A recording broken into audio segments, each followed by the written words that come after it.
दोस्तों, कभी आपने गौर किया है कि जब भी हम किसी समस्या में होते हैं या मुश्किल समय का सामना कर रहे होते हैं तो जिसे देखो वो हमें अच्छा सोचो, पॉजिटिव सोचो ऐसी राय दे रहा होता है। समस्या का समाधान तो किसी के पास नहीं, इसलिए सकारात्मक सोच जैसी सलाह देकर ही लोग कर्तव्य मुक्त हो जाते हैं। अब कल की ही बात ले लीजिए, मैं एक मार्केट में था, साथ ही दोस्तों का एक ग्रुप खड़ा था।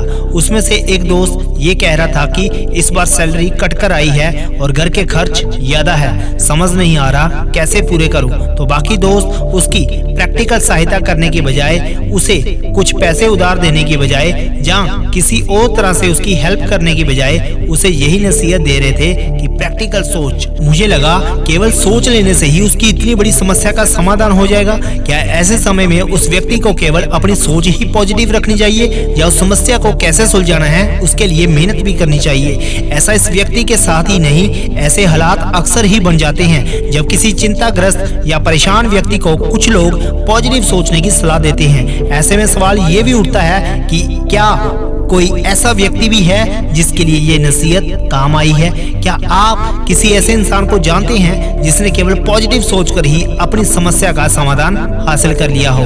जो लोग वास्तविक रूप से किसी उलझन या परेशानी में होते हैं वे ये भी जानते हैं कि जब हालात मुश्किल होंगे तब किसी तरह की पॉजिटिव थिंकिंग काम नहीं आएगी। अगर कुछ काम आएगा तो आपकी समझदारी और आपका दृढ़ संकल्प। जब आप किसी व्यक्ति को जोर देकर पॉजिटिव सोचने के लिए प्रेरित कर रहे होते हैं तब अनजाने में ही सही आप उसे वास्तविकता से दूर कर रहे होते हैं। आप उसे हालातों की गंभीरता समझने का अवसर नहीं दे रहे होते।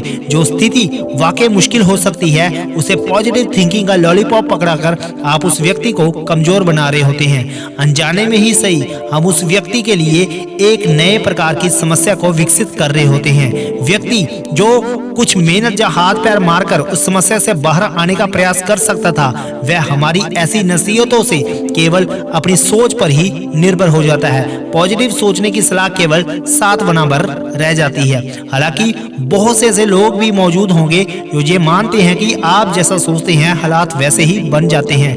लेकिन यहाँ सवाल ये भी उठता है कि ऐसा कितने लोगों के साथ वाकई हुआ है? ऐसे कितने लोग हैं जिन्होंने प्रैक्टिकल स्तर पर ऐसा अनुभव किया है? हम इस बात से भी इनकार नहीं कर सकते कि ब्रह्मांडीय शक्ति भी आपकी सोच, आपकी मैनिफेस्टेशन से भी संचालित होती है, लेकिन उन पर पूरी तरह निर्भर हो जाना वो भी किसी तरह की कोई कोशिश किए बिना भी तो सही नहीं है। हर परिस्थिति के दो पहलू हो सकते हैं, सकारात्मक और नकारात्मक। सकारात्मक सोचते हुए जब हम नकारात्मक पहलू को नजरअंदाज कर देते हैं जो कहीं ना कहीं एक कमजोर कड़ी का काम करती है।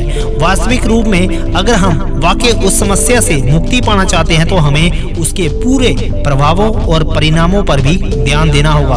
वास्तविक संतुलन तभी कायम हो सकता है और तभी हम उस ज्वालामुखी से बाहर आ सकते हैं। तो हमारे भीतर दब सा जाता है जिसका बाहर आना घातक साबित हो सकता है। उम्मीद करता हूँ कि आज की ये जानकारी आपको अच्छी लगती है। अच्छी लगे तो लाइक शेयर कमेंट करना मत भूलिए और अगर चैनल पर नए हो तो चैनल को सब्सक्राइब करके बेल आइकन को प्रेस करना मत भूलिए। धन्यवाद। जय हिंद। वंदे मातरम।